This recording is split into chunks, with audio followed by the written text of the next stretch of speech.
le coup de poing s'abattit comme un éclair, faisant chanceler Benjamin contre le mur froid de la ruelle parisienne. « Tu n'es rien ici, sale pédé adoptif » hurla Éric, les yeux injectés de rage, tandis que le sang coulait déjà de la lèvre fendue de son frère d'adoption. Benjamin, les larmes se mêlant à la pluie qui tombait dru, murmura d'une voix brisée, « Pourquoi, Éric ? Je t'aimais. » C'était il y a 5 ans que tout avait commencé, dans les beaux quartiers de Paris, où la famille Leclerc vivait dans un appartement haussmannien surplombant la Seine. Monsieur et Madame Leclerc, un couple aisé issu de la bourgeoisie française, avait toujours projeté une image parfaite, lui, avocat renommé, elle, galeriste influente. Leur fils unique, Éric, alors âgé de 17 ans, était le prototype du jeune homme bien élevé au beau, athlétique, étudiant en droit à la Sorbonne. Mais derrière cette façade, un vide émotionnel rongeait la famille. Madame Leclerc, stérile après la naissance d'Éric, avait convaincu son mari d'adopter un enfant pour compléter le tableau familial. C'est ainsi que Benjamin, un orphelin de 16 ans originaire d'une petite ville de province, entra dans leur vie. Benjamin n'était pas n'importe quel adolescent. Abandonné par ses parents biologiques à cause de son orientation sexuelle qu'il avait révélée trop tôt, il avait passé des années en foyer, luttant contre le rejet et la solitude. Gai assumé, il portait en lui une sensibilité profonde, une soif d'amour et d'acceptation qui le rendait vulnérable. Les Leclerc l'avaient choisi lors d'une visite à l'orphelinat, séduit par son intelligence et sa douceur. « Il sera parfait pour notre famille » avait dit Madame Leclerc, imaginant déjà les dîners mondains où elle pourrait vanter leurs gestes humanitaires. Éric, présent ce jour-là, avait souri poliment, mais au fond de lui, une pointe de jalousie avait déjà germé. Pourquoi adopter quelqu'un d'autre quand il était là, lui, le fils légitime? Les premiers mois furent idylliques. Benjamin s'installa dans une chambre adjacente à celle d'Éric, et les deux garçons, proches en âge, devinrent rapidement complices. Éric, curieux et charismatique, initia Benjamin aux joies de la vie parisienne, promenade le long des Champs-Élysées, café en terrasse au Marais, quartier gay-friendly où Benjamin se sentait enfin chez lui. Paris est magique, non, disait Éric en riant, posant une main amicale sur l'épaule de son nouveau frère. Benjamin, ébloui, tombait peu à peu sous le charme de cet aîné protecteur. Il n'osait pas avouer ses sentiments naissants, craignant de tout gâcher. Mais les regards lingerants, les rires partagés, les confidences tardives dans la nuit laissaient présager quelque chose de plus profond. Pourtant, des fissures apparurent vite. Monsieur Leclerc, strict et conservateur, imposait une discipline rigide. Dans cette maison, on respecte les traditions, tonnait-il souvent. Benjamin, avec sa sensibilité artistique, il dessinait des paysages urbains et écrivait des poèmes contrastés avec Éric, plus pragmatique et ambitieux. Madame Leclerc, en revanche, se prit d'affection pour Benjamin, le couvrant de cadeaux et d'attentions que Éric n'avait jamais reçus. « Tu es si talentueux, mon cher » lui disait-elle en l'embrassant sur la joue. Éric observait cela avec une amertume croissante. Pourquoi cet intrus volait-il l'amour de sa mère? N'était-il pas suffisant? Un soir d'automne, alors que la pluie battait les fenêtres, Éric et Benjamin se retrouvèrent seuls dans le salon. Une bouteille de vin subtilisée à la cave aidant, les langues se délièrent. « Je n'ai jamais eu de famille comme ça » confia Benjamin, les yeux brillants. Éric, touché, se rapprocha. Leurs mains se frôlèrent, et dans un élan impulsif, Benjamin posa ses lèvres sur celles d'Éric. À sa surprise, Éric ne recula pas. Au contraire, il répondit au baiser avec une passion qu'il n'avait jamais connue. Ce fut le début d'une romance secrète, intense et interdite. Dans les ombres de leur appartement, ils exploraient leur corps et leurs âmes, mélangeant fraternité et désir. « Je t'aime, Ben » murmura Éric une nuit, alors qu'ils étaient enlacés.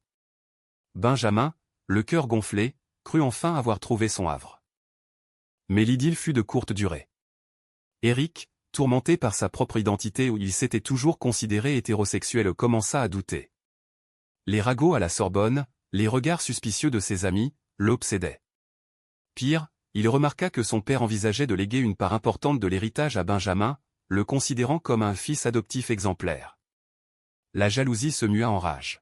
« Il me vole tout » se disait Éric. Il commença à distancer Benjamin, prétextant des études. Les disputes éclatèrent. « Tu changes, Éric. »« Qu'est-ce qui t'arrive » demandait Benjamin, blessé. La trahison vint un soir de Noël. Lors d'un dîner familial, Éric, ivre de vin et de ressentiment, explosa. « Ce pédé n'est pas de notre sang. » Il n'a pas sa place ici, hurla-t-il, révélant leur relation secrète devant les parents horrifiés. Monsieur Leclerc, furieux, chassa Benjamin sur le champ. Hors de ma vue, tonna Théil. Benjamin, dévasté, erra dans les rues glaciales de Paris, sans un sou, sans refuge. Éric, regrettant déjà, resta figé, mais son orgueil l'empêcha de le rattraper. Les mois suivants furent un calvaire pour Benjamin. Vivant de petits jobs dans des bars du Marais, il luttait contre la dépression. Il repensait sans cesse à Éric, à leurs moments volés. Était-ce réel, se demandait-il. De son côté, Éric, rongé par la culpabilité, sombra dans l'alcool et les fêtes débridées.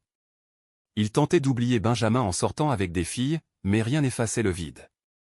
Madame Leclerc, attristée, essaya de raisonner son fils, tu as détruit une vie, Éric. Et la tienne avec. Un an plus tard, le destin les réunit lors d'une exposition d'art où Benjamin, ayant repris ses pinceaux, exposait ses œuvres. Éric, venu par hasard, reconnut les toiles inspirées de leur nuit parisienne. Leurs regards se croisèrent, et la douleur ressurgit. Pardonne-moi, murmura Éric, les larmes aux yeux. Benjamin, hésitant, accepta de discuter. Dans un café voisin, ils déversèrent leur vérité, la jalousie d'Éric, la peur de l'abandon de Benjamin. Je t'aime toujours, avoua Éric. Mais Benjamin, marqué, répondit, l'amour ne suffit pas sans confiance. La réconciliation fut lente, parsemée d'obstacles. Éric, déterminé à réparer, quitta la maison familiale pour vivre modestement, coupant les ponts avec son père intransigeant. Il rejoignit Benjamin dans son petit studio du Marais, où ils reconstruisirent leur relation sur des bases plus solides. Les nuits étaient emplies de discussions profondes, de rires timides, de caresses tendres. Nous contre le monde, disait-il en se serrant l'un contre l'autre. Benjamin, encouragé par Éric, poursuivit ses études d'art à l'école des Beaux-Arts, tandis qu'Éric abandonna le droit pour se lancer dans le journalisme, un domaine où il pouvait défendre les causes LGBT. Pourtant, les ombres du passé persistaient. Monsieur Leclerc, apprenant leur cohabitation, tenta de les séparer en menaçant de déshériter Éric. « Tu choisis, lui ou ta famille » lança-t-il lors d'une confrontation houleuse. Éric, pour la première fois, tint tête, Benjamin et ma famille. Madame Leclerc, déchirée, soutint secrètement les garçons, envoyant de l'argent et des mots d'encouragement. Cette division familiale ajouta une couche de drame à leur vie quotidienne. Un jour, lors d'une manifestation pour les droits des gays à Paris, Benjamin et Éric se retrouvèrent au cœur d'une foule vibrante. Bannière arc-en-ciel flottant, cris de liberté résonnant, ils s'embrassèrent publiquement pour la première fois. « C'est notre victoire » murmura Benjamin. Mais la joie fut de courte durée. Un groupe d'homophobes les attaqua verbalement, et Éric, protecteur, s'interposa. Une bagarre éclata, laissant Éric avec une côte fêlée. Allongé dans leur lit ce soir-là, Benjamin soigna ses blessures, les larmes coulant, « Je ne veux pas te perdre ». Ce incident raviva les traumatismes. Benjamin, hanté par son abandon initial, devint distant, craignant que Éric ne le trahisse à nouveau. « Et si tu regrettes » demandait-il souvent. Éric, patient, prouvait son amour par des gestes quotidiens, des petits déjeuners au lit, des promenades main dans la main le long de la Seine. Leur romance, autrefois passionnée, se teinta d'une maturité émouvante. Ils exploraient Paris ensemble, des catacombes mystérieuses aux toits en zinc offrant des vues imprenables. Notre histoire est comme cette ville, belle, mais pleine de secrets, disait Éric. La haute tension survint lorsqu'Éric reçut une offre de stage à New York, dans un journal progressiste. C'est l'opportunité de ma vie, expliqua-t-il à Benjamin, excité. Mais Benjamin, terrifié par la distance, vit cela comme une fuite. Tu m'abandonnes, comme avant, accusa-t-il lors d'une dispute explosive. Éric, frustré, répliqua, je fais ça pour nous. Pour un avenir meilleur. Les mots blessants fusèrent, rappelant la trahison passée. Benjamin, en larmes, quitta l'appartement, errant dans les rues nocturnes. Il trouva refuge chez un ami artiste, passant des nuits agitées à peindre des toiles sombres reflétant sa douleur. Éric, désespéré, le chercha partout, appelant sans relâche. Finalement, il le localisa et, sous une pluie battante près de la tour Eiffel, il s'agenouilla, ne me quitte pas, Ben. Je refuse New York si ça signifie te perdre. Benjamin, touché, l'embrassa passionnément. Allons-y ensemble, proposa-t-il. Mais Éric hésita, et tes études? Leur amour fut mis à l'épreuve, forçant une décision cruciale. Ils choisirent de partir pour l'Amérique, emportant avec eux l'essence de leur France natale. À New York, ils découvrirent un monde nouveau, la vibrante communauté gay de Greenwich Village, les gratte-ciel illuminés, les opportunités infinies. Eric excella dans son stage, écrivant des articles sur les droits LGBT inspirés de leur histoire. Benjamin, inscrit dans une école d'art locale, créa des œuvres fusionnant le romantisme parisien avec l'énergie américaine.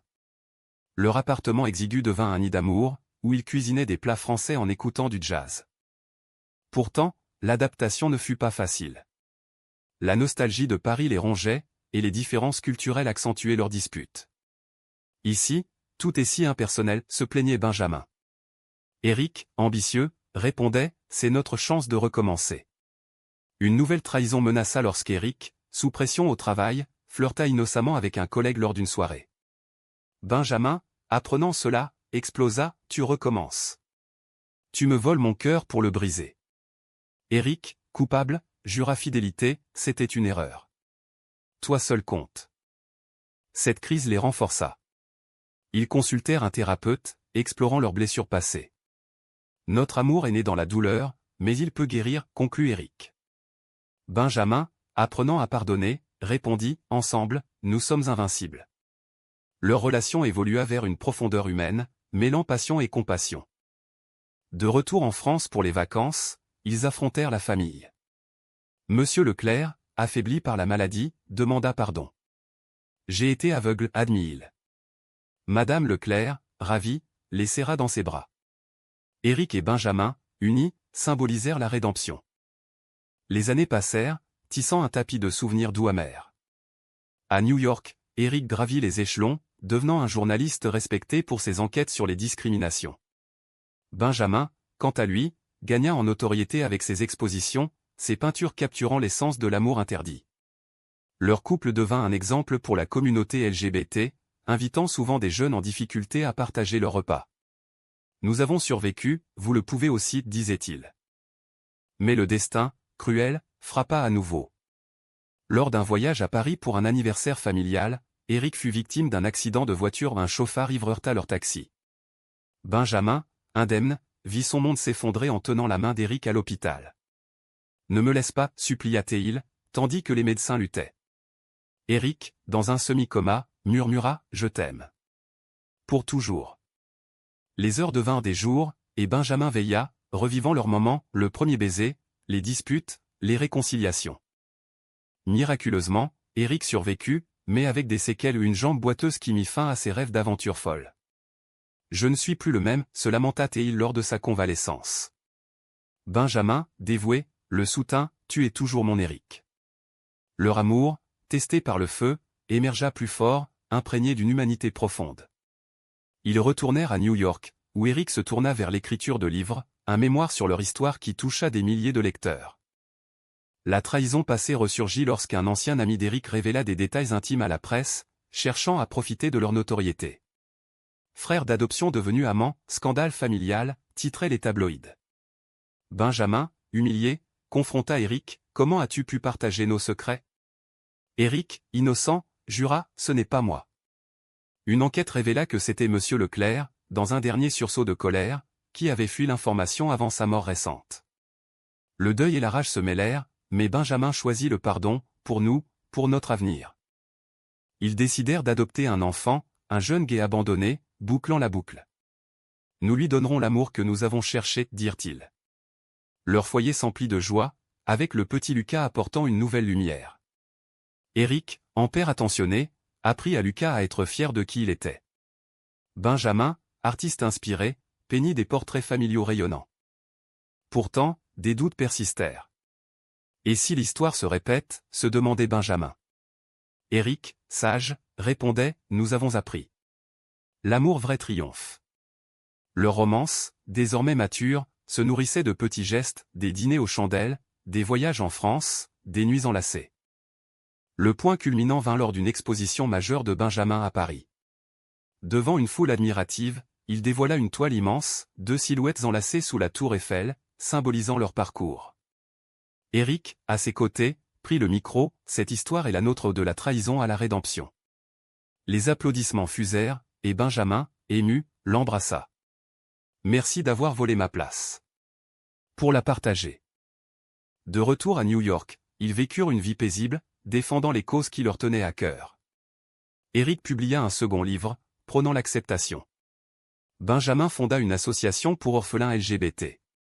Leur amour, forgé dans l'adversité, devint un phare pour d'autres. Avec le temps, les cicatrices s'estompèrent, laissant place à une sérénité méritée. Lucas grandit en un adolescent confiant, entouré d'amour. « Vous êtes mes héros », disait-il souvent. Eric et Benjamin, fiers, organisaient des pique-niques dans Central Park, mélangeant culture française et américaine aux baguettes et hot dogs, vin et soda. Une nouvelle épreuve surgit lorsque Benjamin fut diagnostiqué avec une maladie rare, affectant sa vue. « Je ne pourrai plus peindre », pleura-t-il. Eric, pilier inébranlable, l'encouragea à explorer d'autres formes d'art, sculpture, poésie. « Ton talent est en toi, pas dans tes yeux. » Ensemble, ils affrontèrent les traitements, voyageant à Paris pour consulter des spécialistes.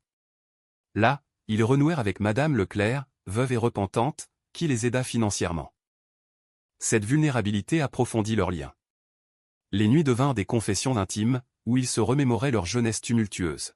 « Sans ta trahison, nous n'aurions pas grandi », admit Benjamin. Eric, ému, répondit, « Et sans ton pardon, je serais perdu. » Leur romance, autrefois orageuse, se transforma en un havre de paix. Lucas, inspiré, devint activiste, organisant des marches pour l'égalité. « Grâce à vous », disait-il. Eric et Benjamin, mentors, le guidaient avec sagesse. Leur famille, atypique, incarnait l'humanisme, acceptait les failles, célébrait l'amour. Lors d'un anniversaire de mariage symbolique 10 ans depuis leur réconciliation, ils renouvelèrent leurs vœux sur un toit new-yorkais, avec vue sur Manhattan. Pour l'éternité, jurèrent-ils. La fête, entourée d'amis et de famille, fut un triomphe d'émotion. Mais la vie, imprévisible, réserva une dernière surprise. Madame Leclerc, mourante, légua tout à Benjamin et Eric, reconnaissant leur force. « Vous méritez cela », écrivit-elle. Eric, touché, utilisa l'héritage pour fonder un refuge pour jeunes LGBT. À l'aube de leurs 50 ans, Eric et Benjamin contemplaient leur parcours depuis un balcon parisien, de retour pour une retraite bien méritée. Lucas, adulte, les visitait souvent avec son partenaire. « Votre histoire m'a sauvé », confiait-il. Leur amour, patiné par le temps, restait vibrant. Des promenades main dans la main, des dîners romantiques, des rires complices. « Nous avons vaincu les ombres », disait Eric. Benjamin, souriant, ajoutait, et embrassait la lumière. Dans un ultime geste humaniste, ils écrivirent un livre ensemble, Amour adopté, inspirant des générations. Leur fin fut douce, enlacés dans leur lit, ils s'endormirent pour toujours, laissant un legs d'espoir. Ainsi se clôt une saga de passion, de trahison et de rédemption, prouvant que l'amour, même né dans la douleur, peut guérir le monde.